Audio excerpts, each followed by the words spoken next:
On behalf of the Columbia School of International and Public Affairs, I want to wish you all a warm welcome to the 13th Annual David N. Dinkins Leadership and Public Policy Forum, which focuses this year on the theme of the economic recovery of the cities.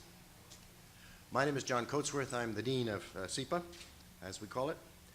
I want to wish a especially warm welcome to some of our distinguished guests whom you will be hearing throughout the afternoon. If this were a welcoming speech, in China it would be called the speech of the three apologies. I have three to make. The first is on behalf of President Lieber of Columbia University, who is traveling in Europe and unable to be here. He wants me to extend you his greetings and his disappointment that he's not able to attend this year's Dinkins Forum. The second is that I have a class in 5 minutes, and the dean doesn't like faculty missing classes or showing up late, so I'll have to be very brief in these opening remarks. I'll be back later on in the afternoon. And the third is I've come back from the World Economic Forum at Davos with a cold, so if you can't understand me, that's the reason. I think somebody was trying to tell me that it was time for me to finish hobnobbing with the poobahs and get back to where I could do some good. As you know, the purpose of the Dinkins Forum is to bring together educators, government officials, and community leaders to discuss the challenges facing today's cities.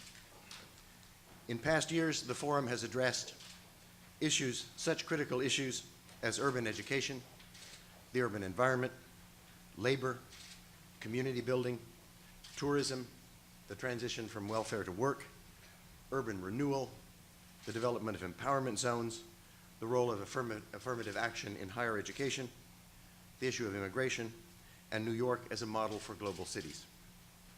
This year, the forum will focus on the impact of Barack Obama's economic stimulus package on the economic challenges of the New York, New Jersey, Pennsylvania region. New York City, Philadelphia, Trenton, and Nassau County are the focus of the panel discussions that you'll hear this afternoon. I will now yield the podium to Mayor David N. Dinkins, founder of the Dinkins Forum. Mayor Dinkins has been teaching at Columbia University for the past 16 years. In that time, Columbia has again become a real center for research on urban problems. More than 350 Columbia faculty in every part of the university are engaged in research and/or service projects relating to urban problems and issues. And more than half of them focus on the New York City metropolitan region and its surrounding neighbors. That is, Columbia University may have the largest concentration of brain power focused on cities and city life anywhere in the world. Just one of the reasons why SIPA is happy to host the Dinkins Forum every year and why the Dinkins Forum is always packed. As you all know, Mayor Dinkins began his career in public service in 1966 in the New York State Assembly. He also served as president of the New York City Board of Elections and then city clerk before his election as president of the Borough of Manhattan in 1985.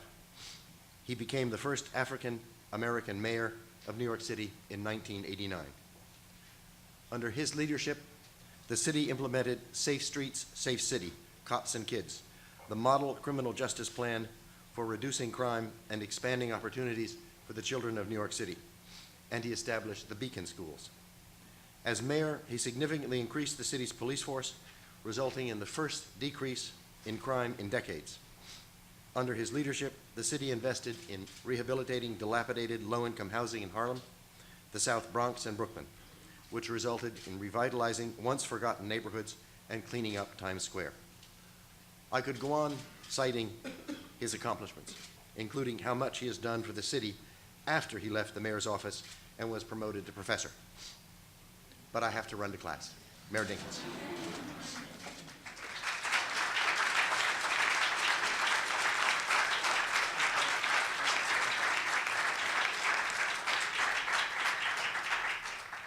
It's my boss, so you got to be appropriately respectful. I'm delighted that he was able to take the time. We realize that in future years, what we must do is commence the forum between classes, and so that we don't have this kind of a problem. But the dean was good enough to come in, even though he's just back from traveling abroad, and even though he has a class now.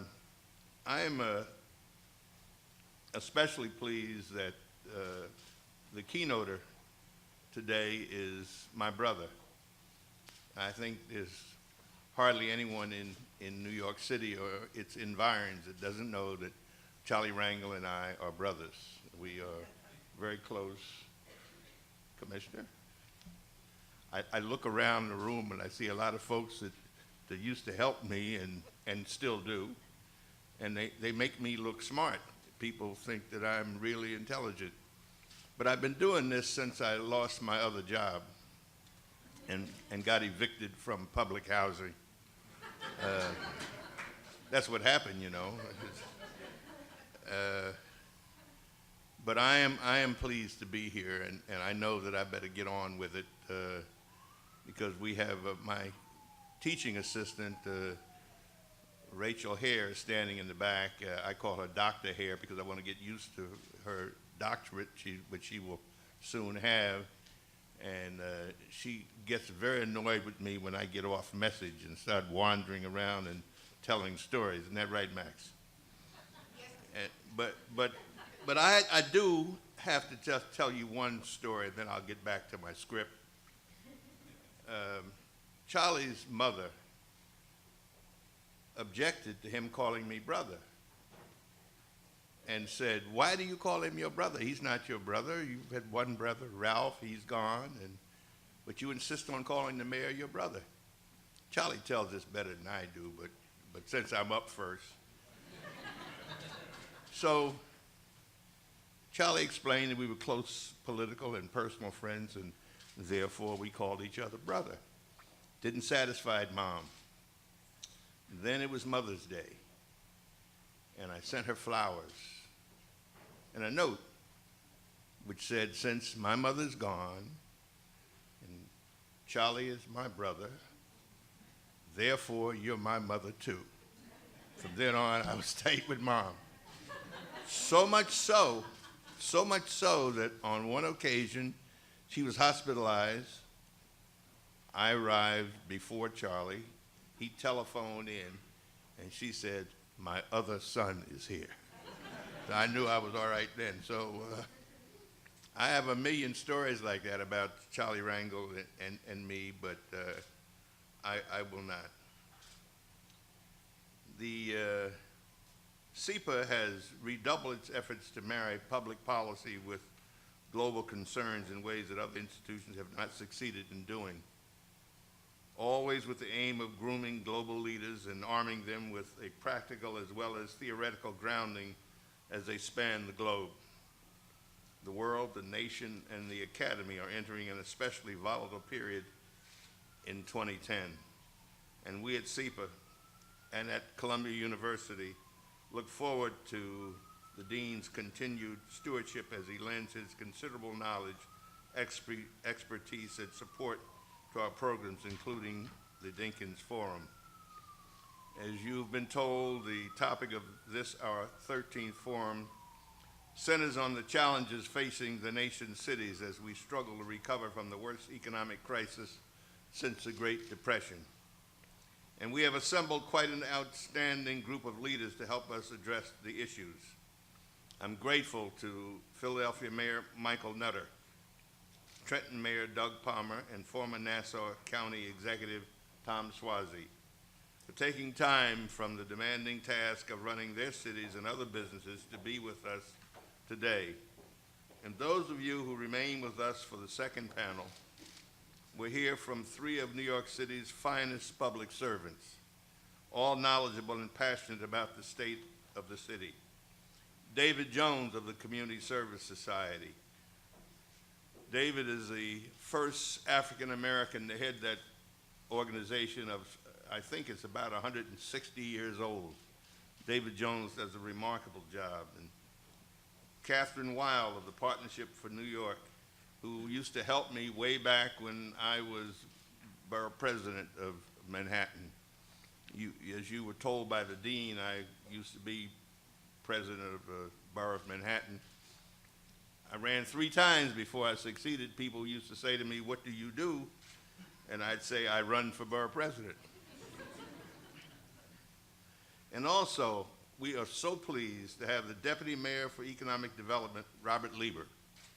And I think it's very kind and gracious of him to agree to help us out. Our panelists will shortly be properly and thoroughly introduced by today's panel chairs. Dr. Ester Fuchs, Professor of Public Affairs and Political Science, and a dear friend who's been assisting me since day one. And Dr. Dorian Warren, Assistant Professor of Political Science. He's got youth on his side, aside from being very smart. I thank them both for conceptualizing the topic of this forum and for refining upon the key issues so that we have time enough for serious discussion. And we are most grateful to them for urging the participation of such distinguished panelists. Dr. Fuchs, one of SIPA's most prolific scholars and practitioners, has taken time from her leave to work as Senior Policy Fellow with the Partnership for New York City to participate in today's forum. And we are happy that she answered our call. It was Dr. Fuchs who gave life to this forum some 15 years ago as founding director of the Center for Urban Research and Policy. And she has consistently played a major role in bringing the most compelling public policy issues to the floor for an airing. Dr. Fuchs is no stranger to the inner workings of city government, having served as Mayor Bloomberg's Special Advisor for Governance and Strategic Planning through his first term in office. A prolific author of works including Mayors and Money, Fiscal Policy in New York and Chicago, she recently contributed an essay on innovations in city government, the case of New York City's workforce development system, to our case study series in global public policy. If her resume reads as if it's taken from who's who in urban policy, that's because it is. We here at SIPA are gratified that she chose to return to teaching and to give yet another generation of SIPA students the benefit of her knowledge and her experience as director of our urban policy concentration. You know, folks hear the name School of International and Public Affairs, and they hear only international, and they forget that we are as concerned with public policy as with international affairs. And that's why some of us think that it's so important that we have events like this forum where we can talk about urban centers and what's necessary. I have the good fortune of having a lot of friends who served with me in government and made me look smart, who come and lecture for me here. And so our students are exposed to real experts, brilliant people who care about our city. Dr. Warren, as many of you faculty and students know, is one of our finest scholars of the study of inequality in American politics and the politics of labor, race, and ethnicity and community organizing. One of the youngest and most popular members of the faculties of SIPA and the Political Science Department, Dr. Warren focuses on the politics of marginalized groups. Returning this year from a research fellowship with the Russell Sage Foundation, Dr. Warren is also a fellow at the Institute for Social and Economic Research and Policy and a faculty affiliate at the Institute for Research in African American Studies. In his spare time, he coordinates the seminar series for the Center for Urban Research and Policy and serves on our law school's Center for Social and Institutional Change. He has written a recent piece on the politics and practice of economic justice and is looking forward to what our panelists are prepared to share with us about the challenges that the current fiscal crisis brings to policymakers in the world's urban centers and the impact on the daily lives of the working people who live there. The leaders of our urban centers continue to press forward in addressing the near tragic consequences of the legacy of the disastrous Bush years. More than 230 mayors convened last month in Washington at the winter meeting of the United States Conference of Mayors to discuss their efforts to make some headway against the persistent fiscal problems their cities and their regions face. And the accounts of that discussion were sobering. We'll no doubt hear firsthand reports from two of our panelists today. Incidentally, the U.S. Conference of Mayors, the official nonpartisan organization of cities with populations of 30,000 or more, was presided over by Mayor Doug Palmer for the longest term since Fiorello LaGuardia in the 1930s. He's so young that you wonder how he was there that long. Incidentally, he and I were elected the same year. He stayed around a whole lot longer than I did. Wasn't my idea, but that's what happened. The paradox of poverty in the midst of plenty is, of course, not a new one for the working class. But the current level of unemployment is a phenomenon we have not experienced since the Great Depression and is increasingly an urban crisis. Dr. Warren will chair Panel 1, The View from Philadelphia, Nassau County, and Trenton, and will call upon Mayor Nutter, Mayor Palmer, and Mr. Swazi to share their analyses and direction on this topic. And we thank them for giving of their time to broaden our perspective. Dr. Fuchs will chair our second panel on The View from New York City, and has assembled another distinguished group, Deputy Mayor Lieber, Kathryn Wylde, and David Jones, to discuss and assess the strategies this city has adopted for economic recovery. Following each panel presentation, we would be interested in some discussion of the problem with those of you who have been observers and participants in efforts to address the issues. And we are especially interested in hearing the thoughts, opinions, and questions of those students in our audience. Our panel chairs will reintroduce their respective panelists as each session begins. And I now have the honor of presenting our keynote speaker to set the tone of our discussion. Charles Rangel has represented the 15th Congressional District for nearly 40 years and is Dean of the New York Congressional Delegation. Over his entire career in public service, Congressman Rangel has been one of the strongest voices for the poor, the sick, the uneducated, and the unemployed in our nation, and has been in the leadership of the fights for those things that affect them most: health care, reform, affordable housing, quality education, and jobs. Principal author of the $5 billion Federal Empowerment Zone program for revitalization of local economies. The Congressman has interfaced with the nation's mayors in the critical areas of tax credits, rehabilitation of public schools, employment and joblessness, and housing and homelessness. On the international stage, he has led the way in promoting trade with Caribbean nations, including Cuba and the sub-Saharan Africa, enforcing U.S. corporations to withdraw from apartheid South Africa, and is now spearheading legislation for federal aid to Haiti. And today, hundreds of career diplomats in the field earn their credentials in the Charles Rangel International Affairs Program housed at Howard University. A leading player in President Obama's recovery initiatives, Congressman Rangel brings to today's discussion a wealth of insight and experience in critiquing, informing, and orchestrating public policies, and crafting programs to address the needs of the people of the city of New York and the nation, and in seeking solutions to long-standing systemic problems. Elected chair of one of the most powerful committees in the Congress, he has oversight of one of the most critical conduits of funding in the country. Our public policy students know that the Ways and Means Committee has authority over economic policy, taxes, international trade, welfare, Social Security, Medicare, and healthcare policy.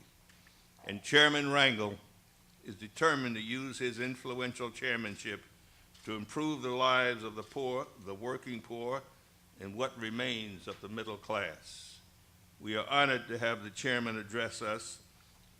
We were honored to have the chairman address us at our 4th annual forum on the topic of culture and tourism, tools for urban economic development, and we're delighted to welcome him back to speak with us today.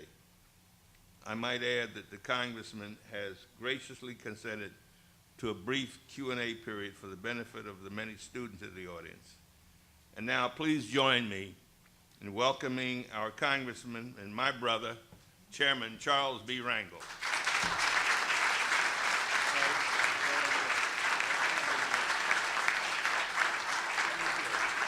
Thank you.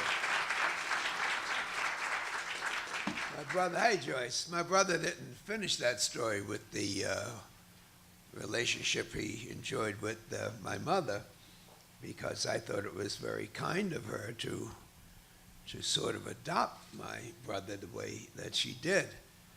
But it didn't work out that way for long, because instead of just saying my son the congressman, it became my son the mayor, and it caused a little problem there. But thank you, David, for your friendship, most of all, for your guidance, your support, and making my political life and social life a lot easier. I follow everything he does, normally 5 or 10 years behind, but you got such an exciting program that I'm going to try to make my remarks brief so that I can take advantage of the questions that you have. The mayor's here from Trenton and Philadelphia, Tom Swazi, one of the most outstanding public servants that we have in this country. We'll be hearing from Dr. Warren and Esther, and is David Jones in the house? And Deputy Mayor Lieber, I'm working with them. I see Moses that's here from Alencia, the Dominican Alencia. He does such a great job for so many things, Moses. If we didn't have you, we'd have to create you. You really have been so helpful to me. So I'll tell you like Liz Taylor told her 8th husband, I won't keep you long, but I hope to make it, it's exciting, because I wrote a book, and the title was, and I haven't had a bad day since. The title referred to the fact on November 30th, 1950, I was in Korea on the Yalu River, surrounded by tens of thousands of communist Chinese, shot, left for dead, and I wasn't very religious up to that point, but I found my communications with God and Jesus and everything. And I made a commitment that if I ever got out of what a situation looked like it was impossible to get out of, that I would never complain about anything. It's been rough, but I haven't truly had a bad day since that. And even as we go through this economic recession, depression for so many Americans, with an untested president and a partisan Congress, and so many people that are out of work, where their hopes and dreams have been shattered as they lose their jobs, they lose their health insurance. Many of them have cut off their ambitions for their kids. So many Americans are going to college for the first time, have to cut all of that short. But at the same time, we have the opportunity to rebuild this great country, to move forward and exercise the leadership that she can and will be giving, not just to Americans who sometimes have forgotten their commitments to each other, but most important, a country as blessed as we are, have an obligation to provide that leadership to the world. And in doing so, and maintaining democracy and improving trade and education for all of our people, it makes the whole concept of going to war, invading countries, and trying to preserve what we call peace and democracy, when so many Americans and other people are giving up their lives. There is no questions that scholars would be saying for decades following our period here on Earth. that the intrusions that we have in the Middle East, by having our armies occupy countries, the lives that are lost, the money that is wasted, could best be served by having a better understanding that this is our planet to share and to lead, and not one just to be dominated.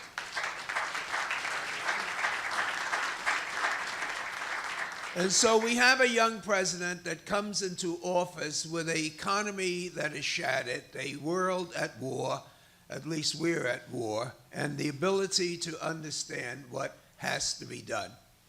And the truth of the matter is that it all starts, in my opinion, with education. I dropped out of high school, went to the service, came back, GI Bill, and now I head the Ways and Means Committee. The only difference between that is education. And now that there's so many people that don't have the training and technology to be able to deal with this country after the recovery, what good is an economic recovery if we don't have people that are able to work and restore those dreams that made America what she is? And by doing that, if you take the areas that this president has said that where the investment is going to be made, there's some that says don't spend the money.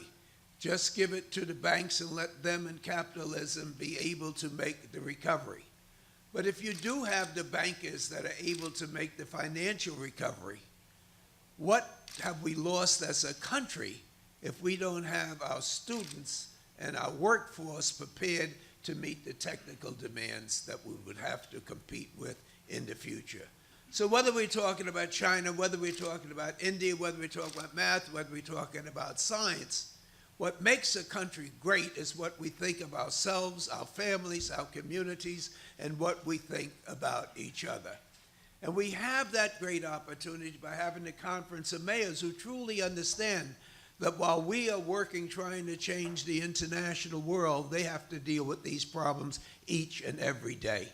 It is just so insane to believe that a country as great as ours has more people locked up in jail than all of the countries in the world. And this is where we're investing instead of making certain that every kid, every child that's born will know that he or she could get the best education that they want in the world, because indeed they pay it back not just in talent, but in income taxes as well. And if we're talking about health care, what is there left to understand if we find that this is 1/6 of our national budget? That we pay more than any other country in terms of health care, and we're not there as the leaders in it. Oh, sure, for the precious few, they're able to get it. But to see the number of people who die or contract diseases, chronic diseases, merely because they never had a chance to be involved in preventive medicine, never was able to expose to these things, what it means is that as long as we have competitors that are dealing with health care, that are dealing with the education, and we have to compete against them, and the private sector has to make these investments, it's impossible to think that we would be competitors. And so we have the opportunity under this great president to move forward not only in investments in education and healthcare, but also in technology and in the arts and the areas that allow us to be the great nation that we could be. And certainly in our inner cities to make certain that the people that are born there have an opportunity to compete with anybody in the entire city, anybody in the entire state, whatever region, and whatever we have in this country. But it's up to us, in a sense, to recognize that the tragedies that happen to Haiti, even though they're individual, even though it's a country, even though it's a regency, that in part has been due to the indifference of this part of the world in dealing with the problems of poorer nations. It's a part of the stigma of colonialism where we have taken away the resources but not installed a sense of people being able to rebuild their country, rebuild their people with the pride and dignity as we find in the United Nations and in the European Union. But we can do all of these things if we can find the compassion that we have been able to find for Haiti, but find it in this country. It is just so difficult for me to admit that one of the reasons and the major reasons why we don't have national health care today is because of an old expression that you've heard over and over, I've got mine, Jack. I've got mine. And people are so frightened, the 70 to 75% of the people that have good health care, that they will be paying for those people that don't have health care or are underinsured by having to pay for them. When the truth of the matter is that everybody insured brings down the cost of premiums, brings down the cost of health care, and makes us all be on an even playing field in what we do. So we have to participate, and I'm glad that Professor Dinkins has talked about the international community in public affairs. It's not that much of a gap in what we're talking about. It's going to be the leaders in our local communities, in our cities, and in state government that's going to determine the direction that this great country is going. And it's not enough to be silent.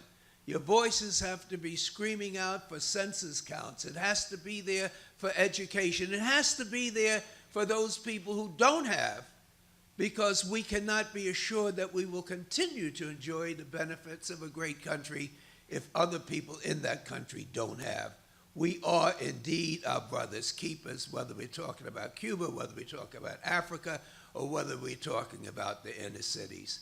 And so I am so glad to have this opportunity to share my views and to share with you the opportunities that you have. You don't have to be a member of Congress to understand that we have to rebuild our society, and at this point in time, we can do it in making the changes that we should have made 3 centuries ago. We can start now with a clean slate, rebuilding our schools, rebuilding our health system, rebuilding that feeling that we've had when so many people came to this country, that we can be good, we can be better, we can share, and we can have a better world.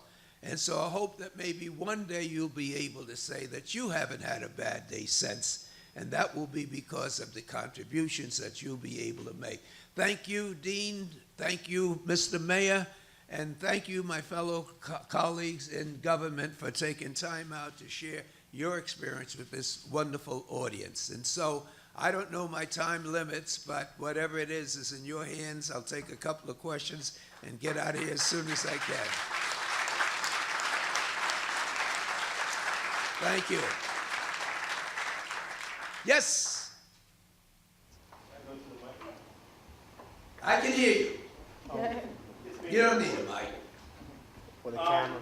Bruce Lincoln from the Columbia School of Engineering. Hello, Congressman Rangel. Good Can you to see speak you about again. the importance of broadband as a driver for economic development and job creation in our urban areas, please? There's no question that we have been given a new opportunity. I remember not too long ago, I guess it was a long time ago, my boy's 40 years old, but I walked into the den and his friends started laughing when I entered, and I said, "What the hell's so funny?" And they refused to tell me, and they were watching television, and finally I became stern and I told my son, "You know, this isn't funny. You tell me what the heck you're laughing at." He says, "Well, Dad, I had already shared with my friends that you told me that when you were our age, how the radio was just as exciting as our television set is, which means that you'll never be able to explain something to people who don't know what it was like listening and enjoying radio. Broadband offers an opportunity not only for us to bring our community and our country together, but to spread our technology throughout the world.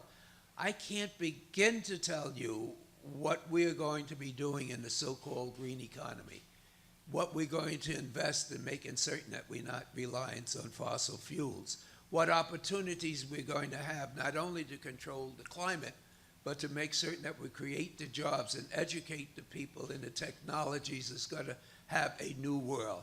I try to tell the younger people that just as you don't know about the horse and wagons as I do, that one day that this will become our way of life. Broadband technology is going to guide this great country even further than our wildest dreams.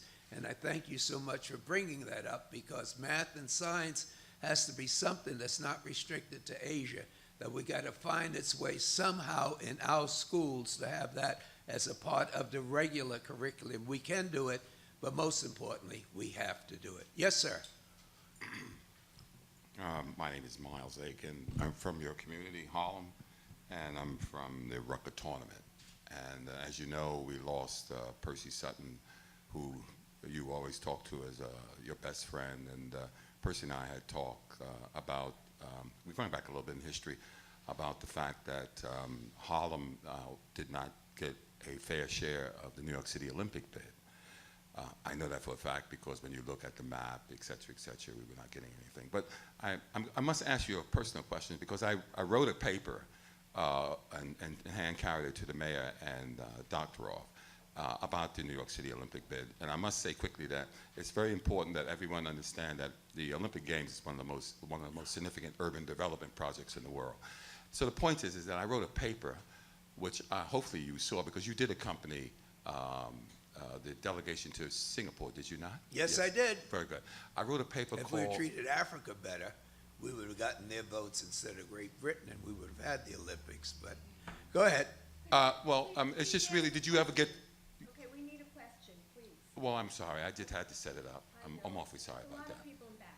Oh, I didn't know that. Oh, just the line had grown. Sorry about that. Okay, did you get a chance to read the paper on the trip, which made its way into Dr. Roth's speech on the history of grassroots sports in New York City and its relationship to the Olympic bid and why we were short-term? No, why don't you get in touch with my office? I'll pull it up. But thank you very much. I was the guy that Thank they you, never and that's put exactly on the what it is. stickball And I'll team. end with your office was present when Andrew Young came to Harlem and talked about how he had control of $2 billion on the Atlanta bid. Well, let and me how get the benefit of your thinking on that, okay?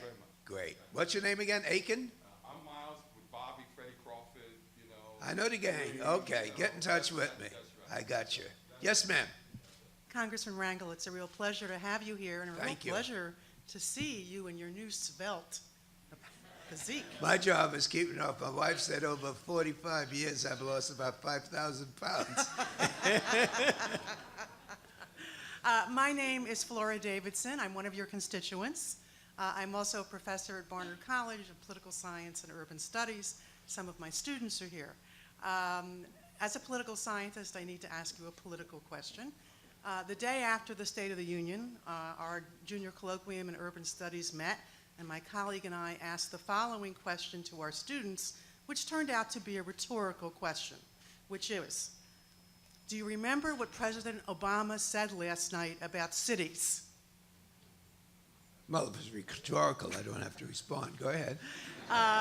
So my question to you is, what is the subtext, because clearly there's no text, about the president and the national government and its attitudes, which we thought were going to be a little more upfront, about national urban policy?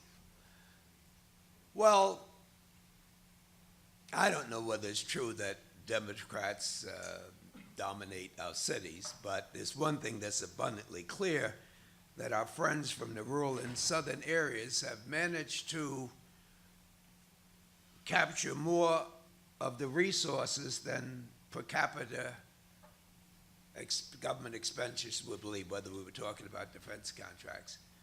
Most of you from cities would know that Medicaid, we pay 50% in the city and state of New York, and in other areas, the federal government pays 70 and 80%. That's not a payoff, but it's in order to get votes. We have, I don't know how many members in the city of New York, about 14 or 15 congressmen. I was explaining to the mayors that in the rural areas, most of them have 15 or 20 mayors in the area. And so life is unfair when it comes to this cockamamie constitution, which gives each one of them 2 senators. The whole thing begins tilted not toward our cities. Our cities are really the makers of culture, of money, taxes, and the way the resources are distributed have not really been that fair. The president went out of his way to make a special appeal to Republicans and Southerners at the State of the Union. And this, you have to do maybe the first time, but there's a limit to how much you can give up in terms of trying to move forward. Bipartisanship, unfortunately and tragically, is not going to work in this Congress. They have already decided that their national policy is going to be just say no. And so I think the political message that the president has made is that I'm going to do the best I can to get it bipartisan, but the country has to move forward. And he did that at the State of the Union, and he did it at the Republican retreat. And I'm looking forward to a very, very productive year as we see that our gross national product has increased. Jobs, I hope, this year will be coming back, and I think the president will feel far more able to do the things that he wanted to do. Thank you for your question. Yes, sir. First of all, I want to say it's an honor to. I think we have a whole lot of resources here, so maybe the guy in the dark, expensive suit will be the last one on the line, and I'll try to be as brief as Elizabeth Taylor's husband. I will too. First and foremost, with this whole tragedy that happened in Haiti, there's a lot of. First of all, they were living a tragedy before the earthquake. Yes. And a lot of it was due to corruption within their own government. Now, what I'm saying is that the United States seems to invest a lot of money into when it comes to bailing people out. Now, I'm for them bailing out Haiti. I'm for them bailing out, trying to create a stimulus package that is supposed to bail out the American people. But according to what I see is that we continue bailing people out that are within corruption. In other words, Wall Street is corrupt. Haiti continues to have a corrupt government that probably the money will not source out to them. My question is that how do we get past the corruption to actually help the people? And what I'm looking at is that I get paid. When I get paid, my check comes out of my pocket. I don't even see the taxes are taken out.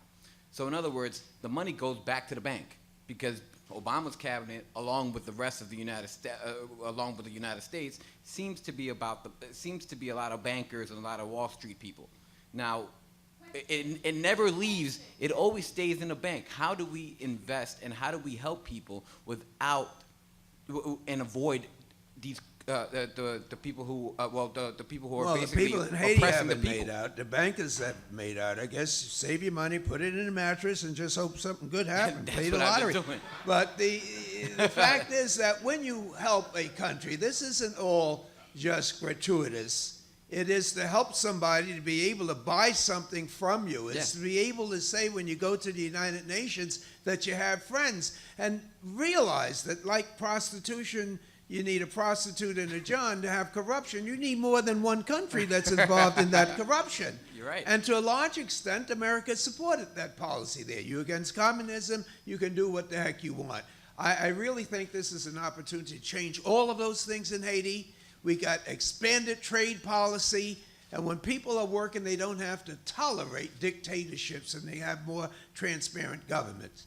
And I think if you listen to the President's State of the Union, you will see that he's given far more to bail out, but in helping the larger fiscal institutions. Now we've got to turn toward the community banks, the small business where we should have been, and I think we can try to get some confidence restored that this is a great country, and we're going to depend on people like you to really keep those in government, whether it's here or abroad, honest. Don't give up. I won't. Okay. Thank you. Yes, sir. Good afternoon, Congressman, and thanks for coming. I'm a dual degree student between GSAP Urban Planning and SIPA in Sustainable Urban Let me Development. thank Columbia for the great And, job they did in helping me with the empowerment zones, not just for my congressional district, but for the country. Go ahead. So clearly, urban issues are very dear to me, and I salute the Democrats and Obama for putting them back on the plate after so many years of missing. But at the same time, I see that there's some lack of really addressing the underlying issues that have led us to where we are and the reasons for which we have this crisis. For example, how the federal Housing Subsidy Act really influences the move of people out of cities, or that we haven't increased the fuel tax by a dime, but transit has increased by several quarters over the last 10 years.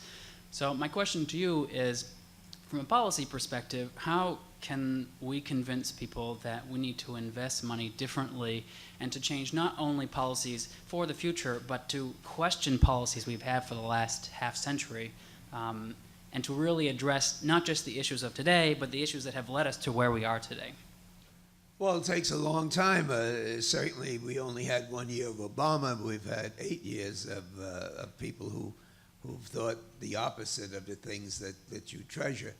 To me, every individual has a right and obligation to be very selective in the people that they put in charge of these policies. And so whether it's done in a political way or whether it's done with private organizations that's concerned about the climate, concerned about the direction which a great democracy like ours is going, is that you have to participate. And when you have so many people not participating but complaining, there's something wrong with that picture. So Obama's going through some pretty rough times, but no one is really talking about what he inherited, what the budget surplus deficit was, where the banks were, where the job was, and we're stepping closer to normalcy in terms of our fiscal policy. So we're not there yet, and we got to get people back to work, and then we can get to an agenda that's more related to your everyday hopes and dreams. Thank you. But participate. Yes, sir. Thank you, Congressman. My name is Vikash Reddy. I'm a PhD student at the Teachers College here at Columbia University. And you mentioned education in your remarks, and this afternoon I believe President Obama is outlining his budget proposal for the coming year, in which reportedly education will receive the largest federal increase since the passage of the Elementary and Secondary Education Act. Now, given President Obama's success on some other elements of his domestic agenda, how do you, especially from your perch as chairman of Ways and Means, how do you see a way forward for this budget, and especially for what I would see as a pretty critical piece, this increase to education funding?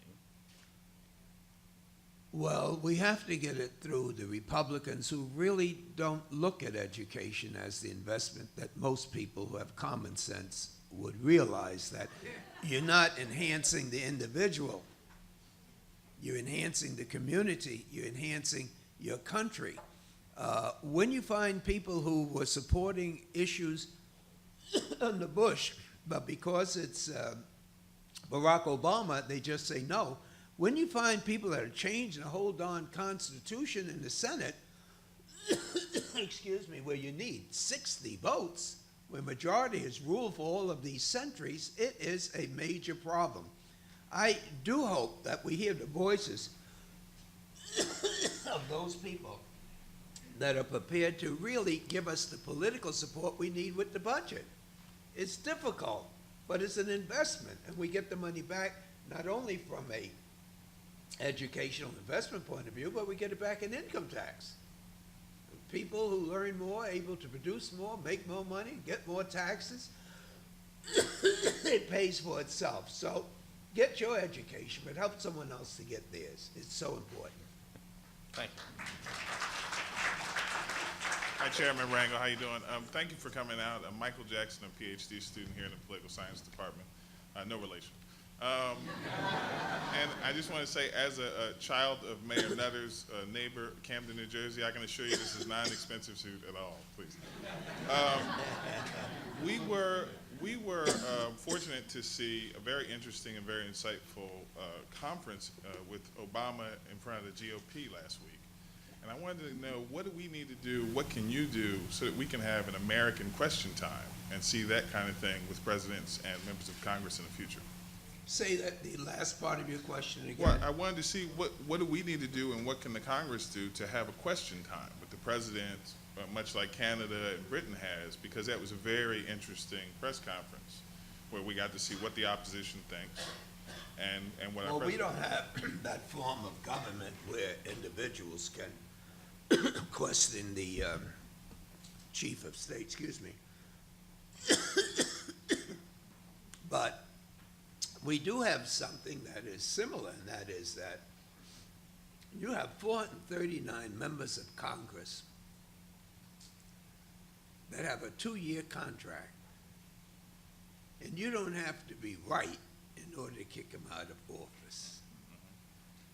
What you saw with the president, however, he walked into the Republicans' lion's den to say, hey, this is my plan for the country. It's not a Republican or Democratic plan, but I need your help in order to make certain that we do this. Tragically and unfortunately, and as Swazi and the mayors know, sometimes your opposition finds it's better just to say no than it is to work with you and try to get positive things done. So there's two different things you're talking about. The first thing you're talking about is the President of the United States walking into the Republican leadership as they had their retreat and say, what's wrong with my programs? And I think you would admit that they were embarrassed more than they were articulate. The second thing is that you got to take advantage of the Constitution. I mean, obviously I'm not a candidate for term limits, but term limits is in your hands. You can have a lot of people get there, do their 2 years, and the people said, that's enough. We want someone new. So I can't think of anything better to tell you than to have an educated community, have them to know the issues, have them to register, and for God's sake, no matter how they vote, let the Congress know that you're interested, that you're following them, because the best way to have a good government is to make certain that you're involved in that government. Let me thank all of you for this wonderful opportunity. Good to see you, good doctor again. Thank you, my brother, for giving me this opportunity. I wish I could stay here for the mayors, but you know that I'm with you and I'm with the Conference of Mayors. And Tom Swazi, whatever you do, count me in.